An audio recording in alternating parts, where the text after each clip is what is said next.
Misalnya ana sahabat sugih, takokane pundi? Yas'aluna kama dza yunfikun. Nabi kula niku sugih. Dhuwit kula tak kekno sinten. Saiki ora ngarep wong sugih ngaku sugih. Lho sahabat kok takok mlete lho, sing sugih takok yas'aluna kama dza yunfikun. Kanjeng Nabi kula niku sugih. Tak kekno sinten dhuwit kula. Jare Kanjeng Nabi ya kekno keluargamu, kekno ngene-ngene. Wonten malih Tolhan sahabat sugih. Duwe kebun kurma paling apik. Baru ngoten ayat lantana lul birra hatta tunfiku mimma tuhibbun. Langsung disedekah. Engko sing pakar astronomi, pakar falak, pakar perbintangan takok Nabi yasalunaka anil ahillah. Engko sing wong wedok ngalami haid yasalunaka anil mahid. Saiki ora wong sowan kiai ini ben sugih, ben utangi iso kesahur. Kiai ini diutang ora iso nyaur. Kula anggere takoki tiyang ngoten, seputi Gus utang kula kata iso nyaur. Aku lah ora iso nyaur utangku, cek kurang ae padha. Lah seputi Gus supaya kula sugih, aku dhewe ora sugih. Lah wong sing sowan nggo mobil yo donga sugih lho, kiai ini sepeda motor ra duwe kok tetep ngekek ijazah. Mestine kiai ini sing duwe ijazah sing sowan iku, nek urusan sugih pinter sampean rene nggo mobil, aku terima sepeda motor tuh. Nak carane tahajud pinter kula, wong kula kiai. Nek carane golek dhuwit pinter jenengan. Dadi jenengan ngijazahi kula carane golek dhuwit, sampean tak ijazahi urusan tahajud. Niku barter jeneng. Ora tetep ra duwe dhuwit kok ngijazahi wong sing luwih duwe dhuwit. Waktu gale kok ning pondok Joko Tuwa ngijazahi donya mahabbah. Ndekne dhewe nganti Joko Tuwa iku ora payu. Tetep ae ngedar donga napa? Mahabbah. Pengasihan niku karepe ku piye? Tunggale dukun tombok ngoten. Ndekne dhewe ora sugih disowani gula 5 kilo seneng kok nebak nomor. Ana roh nomere dhewe ditomboki dhewe. Wong hadiah 2 miliar. Zaman SD SB niku sak miliar. Ono dukun-dukun sing omahe riyad kok dipercaya. Lah nek roh nomere dhewe rak ditomboki napa? Ini penting kalau aturaken ya. Jadi semenjak ngaji niki sampean mulai berpikir gimana bisa menyumbang Islam, dimulai dari bentuk zuriatan apa? Thayyibah. Ini dimulai dari al-mu'minul qawiyyu khairun wa ahabbu ilallah minal mu'minid dhaif. Iku dawuhe Kanjeng Nabi ya. Al-mu'minul qawiyyu khairun wa ahabbu ilallah minal mu'minid dhaif. Orang mukmin yang kuat tuh bisa kuat secara secara fisik, secara intelektual, kuat secara visioner, itu khairun wa ahabbu ilallah. Karena kena didu. Orang mukmin yang kuat secara fisik, secara intelektual, secara materi kena didu. Kena didu mbek wong dolim sing kuat juga. Terus sampai ke dadi wong mukmin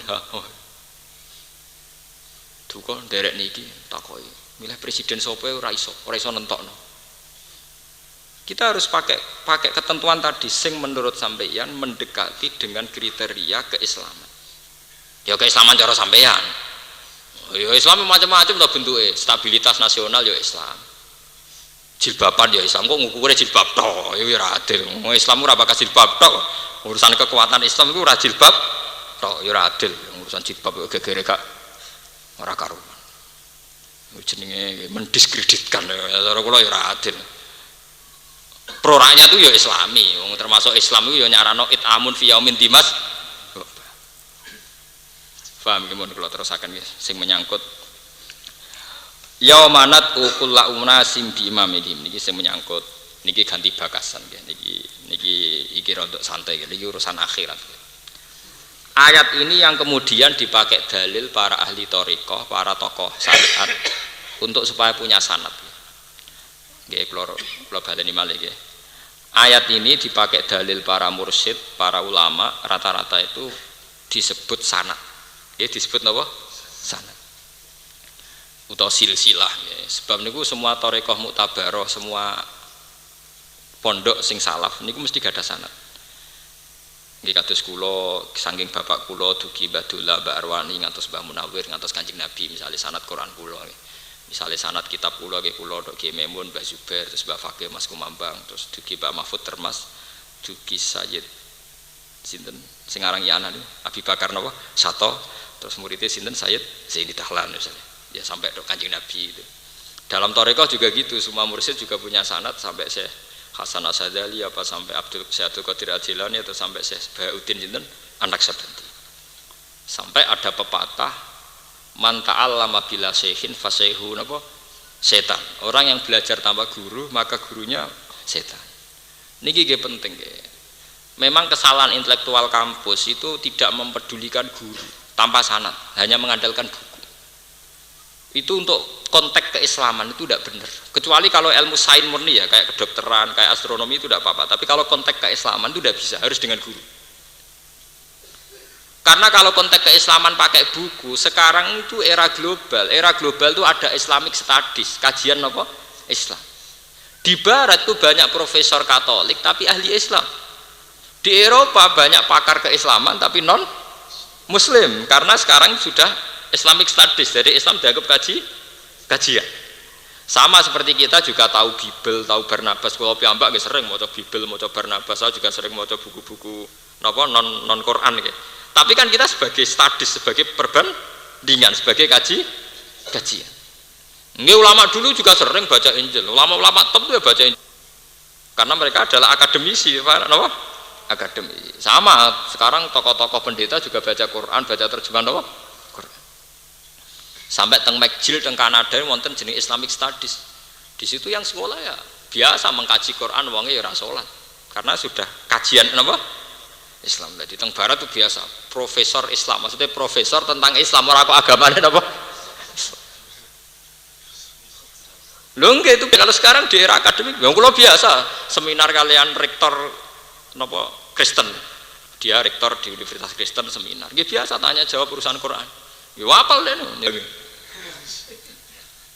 Sama seperti kita juga baca Barnabas, baca Injil ya sama, karena sudah menjadi kajian. Nah, kalau tentang keislaman itu sampean percaya tulisan-tulisan buku, marawan tulisan ini ditulis oleh mereka yang tidak punya tanggung jawab terhadap apa? Islam. Padahal mereka meyakinkan ketika ngomong tentang apa? Islam. Nah sekarang yang setengah banyak kebingir kan gitu, banyak mahasiswa muda yang belajar Islam di kampus. Kemudian rujukan mereka adalah buku-buku yang dikarang oleh profesor keislaman, bukan profesor Islam, profesor keislaman. Terus ada wacana bahwa Nabi di Madinah itu sebagai pemimpin negara, sehingga Madinah dianggap negara Islam. Lah berat.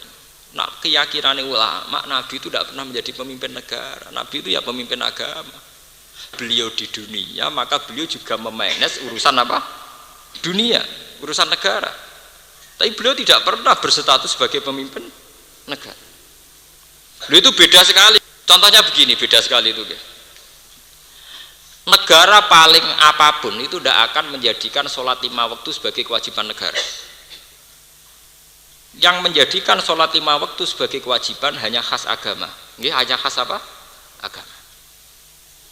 Sementara Nabi mewajibkan sholat 5 waktu. Bahkan Nabi mewajibkan secara jamaah. Sampai Nabi sering ngendikan, orang-orang yang tidak jamaah mau saya bakar. Tapi karena anak-anak ini belajar Islam di kampus, yang mereka dengar malah versi begini. Nabi adalah tokoh agama yang toleransi, di Madinah bertetangga dengan Yahudi Nasrani, dan Nabi berhubungan secara baik. Gitu guys, sampai nak sering kurung mesti khasnya mereka nak nyifati Nabi itu apa?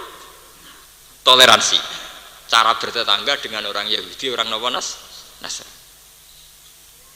Tapi kalau versi ulama, ya sama, memang secara sejarah Nabi di Madinah itu ditanggo Yahudi, ditanggo Nasrani. Tapi versi tiang ulama mesti ngeten. Nabi sering berdiskusi dengan Yahudi Nasrani tentang kebenaran kitab-kitab samawi. Mana yang masih asli, mana yang sudah yuharrifunal kalimah mawadi, yang sudah ditahrif, yang sudah dirubah. Tapi kalau pandangannya Islamic Studies enggak. Nabi bagi kekuasaan dengan non muslim di Madinah, sehingga ada area muslim, ada area non muslim. Itu beda sekali cara pandang apa? Beda sekali. Sehingga akibat dari itu adalah jebolan kampus rata-rata cenderung sekulerisme. Berpaham apa? Sekulerannya melihat agama hubungannya dengan non muslim saja. Santri cenderung pasif. Kancanan orang pada santrine angel ra karuan. Akhirnya padha ra bener kalau sudah begitu padha ra bener. Karena apa itu tadi? Belajarnya tanpa apa? Guru. Pokoknya dia baca buku, dianggap itu rasional, dianggap itu menggairahkan, menarik, diikuti. Sebab itu penting ya manatu kullu unasim bi imamihi. Mulane kula sawi niku ngendikane ulama-ulama niku, maka fatu bali ahli hadis. Ini satu penghormatan bagi ahli hadis. Karena imamuhum adalah Rasulullah sallallahu alaihi wasallam. Maka yang paling bejo niku ahli hadis. Mergo imami ahli hadis genge ketuane itu langsung Kanjeng Nabi sallallahu alaihi wasallam. Nak jare kula, yo wong Qur'ane Allah. Nah terus nuruti cangkem elek malah bejo kula. Lah Quran sing ngendikan sinten? Allah. Lan nek kula hafal Quran, hafal hadis berarti mun imame mun bener langsung Allah kalian sinten? Rasulullah. Dadi muntek menapa? Muntek. Niki penting. Lho kula niku pas umroh. Niku teng Raudhah niku cita-cita kula mesti tunggal kepengin sinau hadis. Kesampean. Karena kalau menurut Wahabi itu kitab Bukhari kan, jadi Wahabi itu yang anti kan sama kayak manakib, kayak kitab-kitab jimat kan gak seneng. Tapi kalau Bukhari kan gak dilarang. Karena Bukhari itu menurut mereka juga kitab napa? Sahih. Niku kula sinau Bukhari. Karena sanad itu penting. Ya manat ukula unasim bimami. Ya contoh sanad penting misalnya ngeten nggih niki misale. Asyhadu alla ilaha illallah. Kita secara nal itu arti kita sama. Ora ana pangeran kecuali Allah. Yang berhak disembah hanya Allah. Terus kita punya sanad bahwa saat muni illallah itu tangan musabbihatahu itu dilepas. Kalau kita orang-orang Sunni, nggih. Orang-orang Sunni ya. Kados kula nggih. Kula nek masalah ngoten niku kan anut Sunni nggih sebetulnya. Coba dalam konteks Indonesia Sunni iku kan NU, sanggepe anut NU utawa anut. Wong cara kula niku teng Indonesia niku sing perlu didongakno niku pokoke NU, Muhammadiyah, Nahdlatul Ulama. Niku kelompok besar yang harus kita hormati. Meskipun kita tidak anti yang kelompok lain, tapi yang besar harus kita hormati. Karena as-sawadal adzam kelompok besar. Mulane kula nu bae secara pribadi kadang beda dengan NU dengan Muhammadiyah, tapi yang sering saya doakan tuh NU, Muhammadiyah atau Nahdlatul Ulama. Pokoknya yang kelompok besar. Kelompok besar ini penting untuk menjaga keseragaman apa? Masa. Kowe nak nuruti kelompok-kelompok cilik senajan to bener ku aneh-aneh. Misalnya kayak An-Nazir. An-Nazir itu mungkin bener, mergo duwe dalil. Misalnya Nabi ku rambutnya dipilok. Nah, tapi wong sampe jamaah milok rambut barang ngono maksudnya. Artinya mungkin sudah benar, memang Nabi itu rambutnya kan apa? Dipilok. Sehingga jamaah Nazir rambutnya apa? Dipilok. Nabi miloknya kan ahmar, mulai jamaah Nazir miloknya apa? Ahmar. Tapi masalahnya dalam konteks Indonesia, sing milok rambut itu penyanyi rock gitu. Masalahnya dalam konteks Indonesia itu, sing seneng milok itu jamaah sholat atau jamaah rock? Nah, sampai nak ngaji riwayat-riwayat kan di Nabi rambutnya apa? Disemir to kira. Sakjane niku mboten nek disemir permanen niku mboten. Dulu itu kalau mau perang niku rak wong-wong tuwek rambutnya pun putih, Pak. Pun napa? Putih. Lah nek ketok putih alah wong tuwek dijengkangno ora wis kenek. Paham nggih? Akhire ora ana wibawane, ben ra ketara tuweke ken napa? Nyemir ngoten sejarah. Ora kok nyemir gaya-gayanan kok penyanyi rock niku. Niku sami kalian sejarahnya nyabu ngeflare. Riyen wong kafir nak ape perang niku ngeflare riyen. Wong nak mabuk ora kondel. Wong Islam ora mabuk ora pati kentu. Mulane riyen arak nak dihalalno. Dina ape perang ngeflare sik ben padha kedel-kedele. Mulane arak nate halal. Paham ya? Nggo ngeflare, nggih napa? Ngeflare. Ben kedel maksudnya. Ora kok ning omah ya tetep ngopo? Oh, fly, aku keluar. Dan ini kalau cerita, kalau nganti saat ini sering dongaken kelompok-kelompok besar, meskipun saya ada anti sama yang kecil, kados NU Muhammadiyah. Bagaimanapun keseragaman ini penting. Mergo salate iso seragam begitu, dia tetap patang rakaat, cara sujud ya begitu, cara rukuk begitu. Teng Somalia, utawi teng daerah putih ini, Sumatera, teng Baros. Niku Islam iku salate 3 kali, hanya 3 kali. Terus engkau sampai yang pedalaman Purwodadi teng Islam Samun aneh-aneh. Sehingga kita butuh mediasi, yaitu lewat as-sawadil azam, yaitu cara sholat orang NU dan apa Muhammadiyah. Mulane sholat itu disunatno jamaah, lan jamaah disunatno ning masjid. Masjid itu artinya tempat umum, kados mushola kita termasuk. Niki kula tak cerita ijtihad. Dengan sholat di masjid di mushola secara terbuka, sholat itu jamaah itu kan wajib, fardhu napa kifayah. Maka ada standarisasi sholat, ada ukuran umum tentang napa sholat. Mergo sholat agak ono standare, orang akan subjektif. Misalnya sholatnya ora di dhuwit nak sujud suwi, sing utange akeh nak sujud suwi. Sholatnya wong seneng cepet. Nah dengan jamaah ini kan ono standar, cek sing sumpek, cek sing seneng ya sholatnya modelnya begitu. Paham ya? Begitu juga menyangkut sendakep. Sendakep umumnya kan ngene, jaman survei nang musala sing biasa itu, ono sing mireng ngene, ono sing ini standar. Sampean kalau ke Turki, niku nak salat kados tiang baris. Sampean nak delok teng TV-TV, nak tiang Turki salat tangane dilepas. Tanglet to bahasa Agur sing nate haji, tiang salat nak Mekah aneh-aneh, mulai salate dilepas tangane napa? Ini mengko balike teng cerita pentingnya guru, padha ngecolo driji nggih padha. Nak to tangan membentuk angka 51, terus ngeten pas ilawah dilepas. Wa harraka musabbihatahu. Njen kanjeng hadise yo nyakang. Hadis ning Bukhari nyakang. Pokoke Nabi ngubah-ngubahno musabbihata. Nah cara NU, cara Muhammadiyah, supaya cara Muhammadiyah dalam ini kan padha. Pokoke sangka digegem dilepas. Nah dilepas itu jenenge ubah. Wong sangka meneng dadi ubah rak jenenge ubah. Tapi sebagian kelompok Islam diubahne diubah-ubahno terus. Lha niku tenan iki ceritane. Diubah-ubahno terus.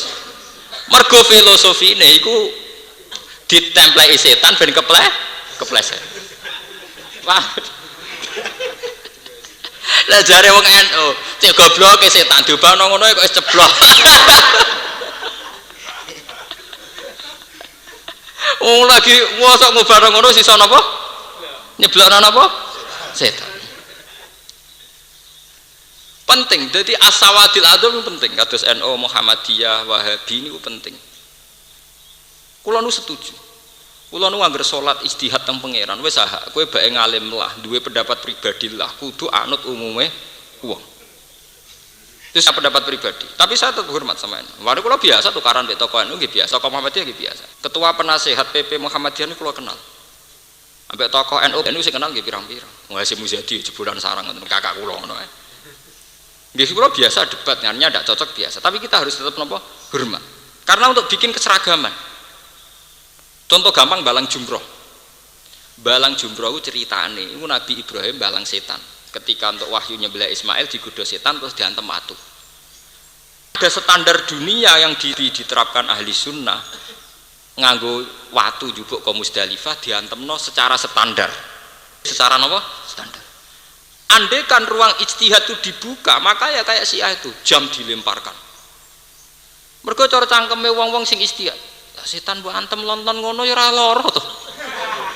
Nak ngantem sing buanter, ambek penuh emosi. Makanya orang-orang Syiah kalau ngelempar kan ambek napa? Emosi. Yo jam ya oleh. Nak cara kita ndak oleh kudu watu. Ini pentingnya penstandaran.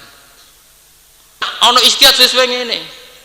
Wah, nak tujuane ngantem nglarakno setan.